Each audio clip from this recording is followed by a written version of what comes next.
কি ব্যাপার, ফাইলপত্র পড়া কেন? হ্যাঁ, অফিসে কেউ ঢুকছিল নাকি? কি ব্যাপার, তোমার কি হলো? তুমি কাঁপছো কেন? স্যার আমি ভয়ে কাঁপছি এই কারণে যে এই কামটা কে করলো স্যার? আমি অবাক হচ্ছি আর তুমি ভয় কাঁপছো। নিশ্চয়ই তোমার এর মধ্যে ষড়যন্ত্র আছে।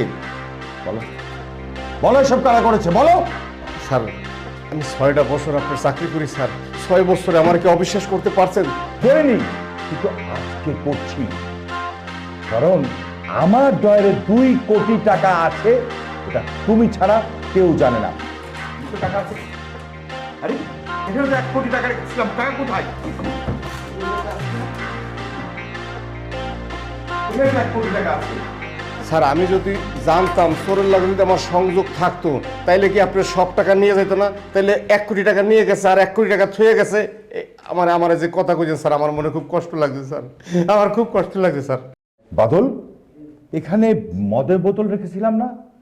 তাহলে কি মদের বোতলটাও নিয়ে গেল? হ্যাঁ, চোরেরা চুরি করলে তো পুরো টাকাই নিয়ে যেত, 1 কোটি টাকা তো নিয়ে যেত না, আবার একটা মদের বোতলও নিয়ে গেছে। স্যার স্যার কি চিন্তা করতেছেন স্যার? না, আমি চিন্তা করে দেখলাম যে এই কাজের সাথে তুমি জড়িত না। স্যার আপনার কথাটা হই না, আমার মনটা বইরে গেছে স্যার।